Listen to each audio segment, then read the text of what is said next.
Hello and welcome to this week's show. With me today I have Ajmal Mushtaq. Hello. Chef extraordinaire at the heart of the Halal Food Festival that was held recently, but a fascinating character in himself, a managing consultant, somebody who's got a law degree no less as well, I understand, but has chosen the field of food and restaurateuring as his profession. What makes a man who's got a degree in probably a well sought after field of study, which could lead to a very respectable job, to turn towards what we would perhaps regard traditionally in the community as a job which is for girls? Where did cooking come into the equation for you, Ajmal? Welcome to the show first. Well, thank you very much. Pleasure to be here. Where did it all start? Well, as a professional working in the professional office environment for 10 years here in London, I had this simmering desire to be working with food every single day. It's just a pleasure to be working with something that you're so passionate about on a daily basis. So your background is Muslim. Correct. You're from Pakistan? Pakistan, yes. So that's an area of the world which, I mean, one could argue has been at the center of all sorts of food combining, because it's been, Punjab is traditionally an area which conquering armies came stampeding through, whether it was the Mughals or whether it was the Afghans or whether it was the Arabs. Yeah. It seems that that was the prime entry point, even Alexander the Great. And of course, with these armies and these foreign cultures came their food. And, you know, people don't perhaps often think about it, but the Punjab could be, as a result, regarded as an area where fusion food took root. So your heritage naturally is Punjabi cuisine? Punjabi, Pakistani, Indian. If it's tasty, I love it. And I love all the food from the Indian subcontinent, the Punjab. Pakistani cooking is really fresh and tasty. And I've just got a real passion for food. And that's why I had no problems leaving a successful career here in London to follow my passion. What did your mum and dad think about it? They thought I was crazy. My colleagues thought I was crazy. But what they didn't understand is this is something I really was so passionate about, and I really believed in it. And ever since I started my restaurant, it's just gone from strength to strength, and it's now a dominant force in the restaurant scene. Well, in case the audience doesn't understand a Scottish accent when they hear one, you're going to reveal where you're from and where your restaurant is. Yeah, the restaurant is in Hamilton, which is just 10 minutes south of Glasgow.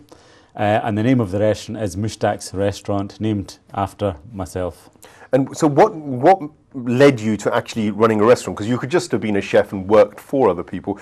Did you go through a training course, and where did the entrepreneurship side of it come? I can imagine you probably trained up to an extent, or did you train even? Well, it's a very good question. There's two parts to this. There's the food side, which came from my family heritage. My father was a restaurateur, and my mother, when my mother and father first came to this country, in the 70s, the only thing they knew was how to cook proper Pakistani food.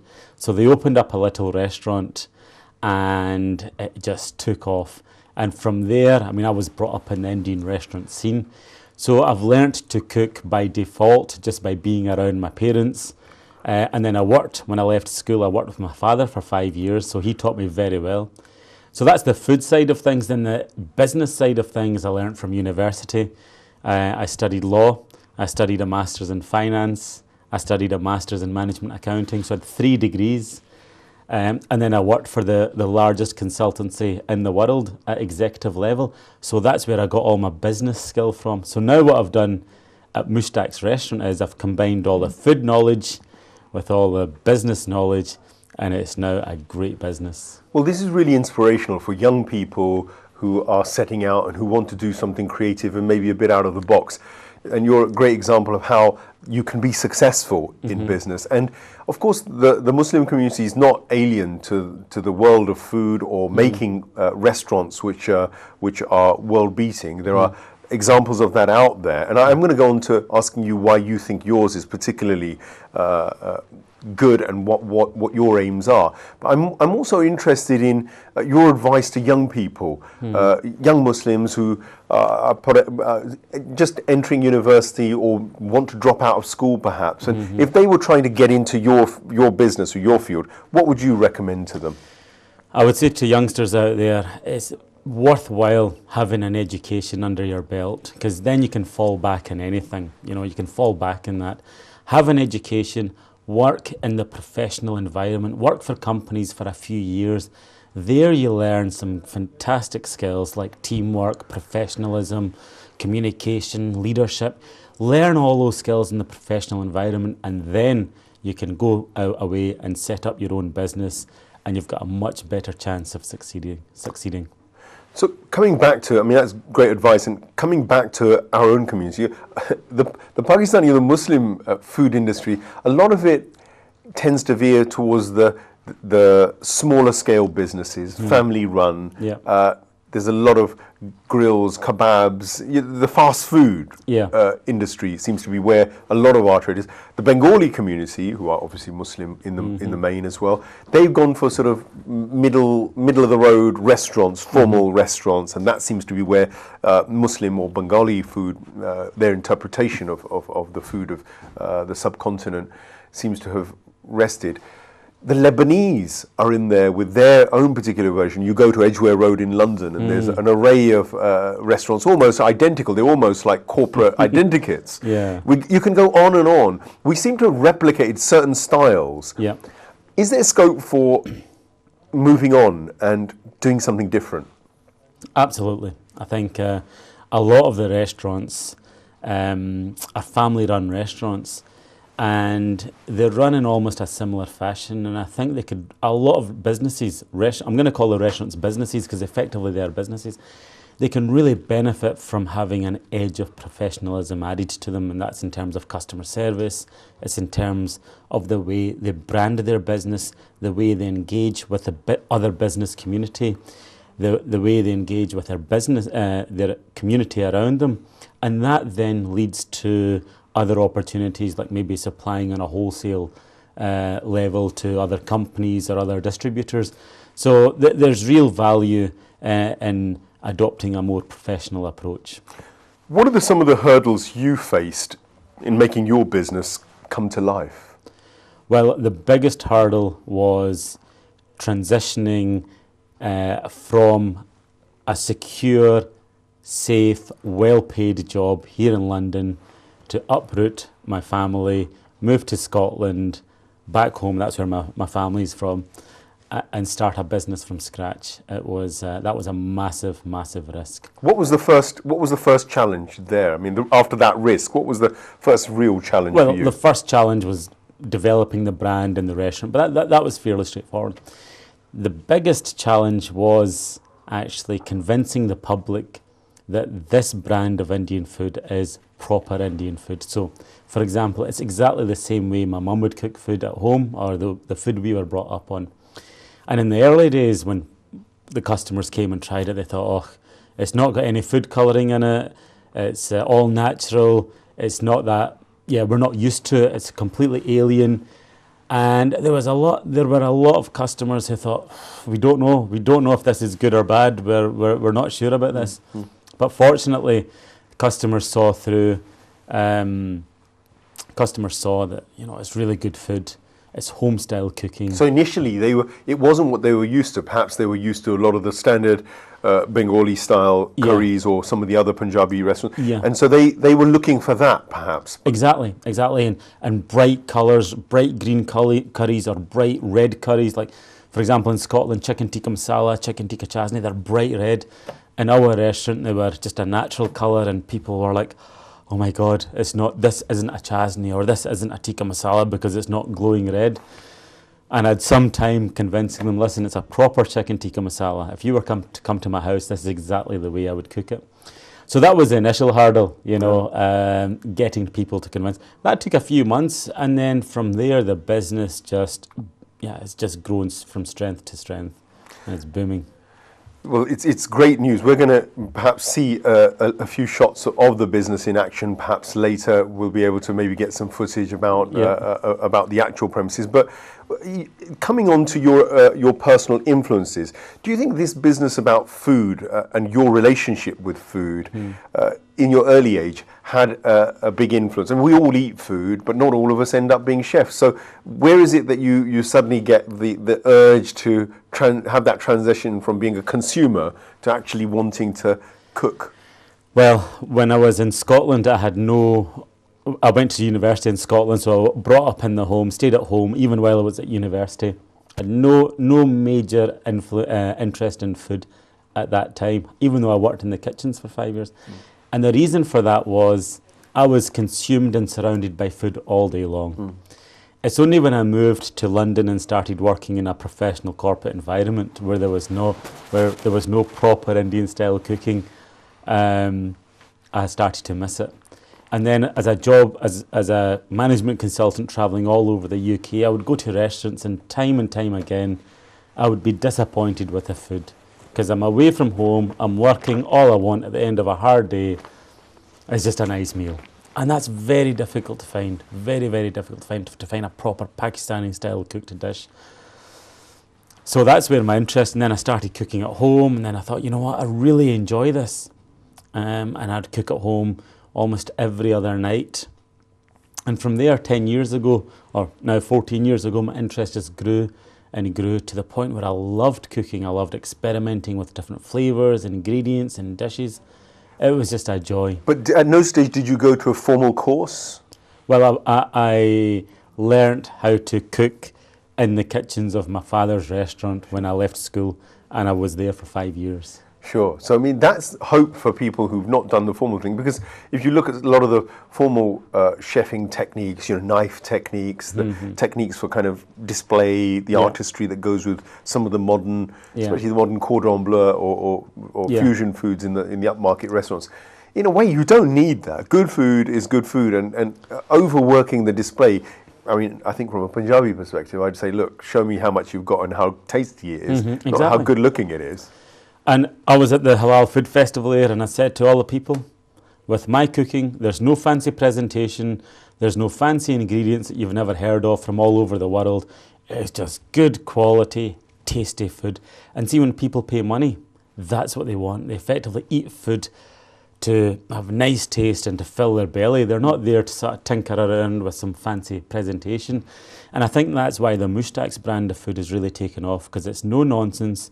Does exactly what it says in the tin. It's good quality, very tasty food at a generous price, at a nice price. As a buyer, of course, halal comes into question. Of course. And halal food has come under attack in terms of the suppliers themselves, and there were pork samples found in various brands. As a chef, how do you select good quality meat, what you think is halal, so that you safeguard your audience, your customers? Well, for me, it's very simple. We don't buy in any processed meats or minced meats. So we buy in pure chicken fillet that's halal certified, and it's got the stamp on it, right?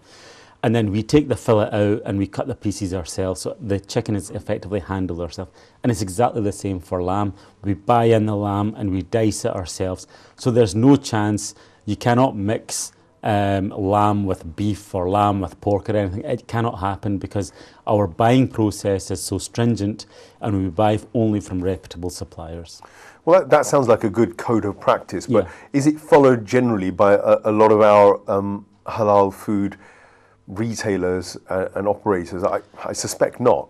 I think the majority of them do follow strict guidelines, but as with any line of business, there are always a few rogue traders out there who are trying to capitalise on cutting corners. Let's look at the food industry from a slightly different perspective. The customer is not always a Muslim, he's not always an Asian. Correct. And I always found, in the time that I was dabbling in the restaurant world, that it was a really good opportunity to exchange discussions and to get non-Muslim people to understand more about our culture, our faith. They were curious. And a dinner table in a restaurant is a great opportunity. But all too often, most of the Bengali restaurants I see, people just come in, nobody says anything to them, quietly, they sit down and they go. Because it is about making money, and it's about getting numbers, covers, as you'd put it, through the turnstiles. But it often strikes me as a real missed opportunity, because a restaurant is where a lot of the mainstream English fraternity are at their most relaxed, willing to engage, and they love food, which is primarily Muslim. More Muslim restaurants and food items are sold probably in this country than any other cultural or faith background, if you like. So is it an opportunity we're perhaps missing, that our restaurants could almost act as ambassadors for our own culture and our heritage? Absolutely, and one of the ways I address that is I make sure that our website, we're actually, on even our menus, we're actually educating the public about what they're eating in a nice way, in a very gentle way. All the menu, it's not just got a list of the foods, it's got all the interesting facts about how the food is cooked. It's got little bubbles of information about how the meat is cut, where we buy it from, what goes into the different naan breads. So we're actually feeding the customers food and feeding them knowledge as well. And they actually find that very, very interesting, and it complements the whole experience very nicely. That would also mean that with your waiters, you've got to kind of train them in a way where they are able to talk about their culture. All too often, in restaurants that we go to, often in the south here, the waiters look like they couldn't be more aloof of trying to convince anybody of anything. So is there scope for better training, especially in the halal food industry? Do you think that we can pay more attention to the finesse and the way we not only deliver our service, but also think about what image we're presenting to the outside world? Absolutely. We could do with refining our frontline customer service. I mean, you're absolutely right. You go into a restaurant, or you go into most customer service places these days, and the frontline representative can hardly speak English. And one of the ways we address that is we make sure that all of our frontline staff who are engaging with customers are perfect in their English. So if they are asked any questions, they can answer them no problem. If people wanted to set up their own business, what would your advice be, and how would you ask them to approach that without falling flat on their face? Because there's a real risk when you do put your money into this, that time, that effort, that energy. It scares a lot of people. The need for entrepreneurial success now is probably greater than any other time, because the British economy, the Western economy, is going through a real struggle. But entrepreneurial skills could be one way out for the community that may be losing its job in traditional service industries. But they would need advice. Do you think there's anywhere they can go, or is there any advice you can give? The advice I would give is running your own business is great fun, and I would definitely recommend it. However, you must respect business. It's very, very difficult. I mean, when you're running your own company, you don't have a day off. There's no such thing as clocking off at 5 o'clock or having a weekend off. It doesn't happen. It's 24/7, every day of the year. So you've got to respect the fact that business is very, very hard. And before you take the jump into running your own business, you've got to appreciate that it is incredibly difficult, and it's going to take up so much of your energy. And if you've got that mindset, it's going to make the chances of you being successful much higher. Well, it's not impossible, but wise words and some good recommendations. If you are going to go into business, and particularly in the food business, it can be lucrative. There's an ever-growing appetite in this country for the British public eating out. That doesn't seem to have been affected even in this kind of period of dips and double dips that we keep getting scared about with the economy. It seems that people have got very busy lives, and they've got habits for actually making life easier in the kitchen, and not a lot of people seem to know how to cook as well as perhaps they'd like to, and therefore the restaurant business is perhaps still very much a possibility for economic success for Muslims in this country. And we have perhaps the best cuisine in the world and the most globally varied cuisine, and it's something we should celebrate and perhaps use as a counterweight to a lot of the more nasty stereotypes that people or society or the media pumps out about Muslims. On that note, thank you for watching us. Until the next edition, Assalamu alaikum, Khuda Hafiz.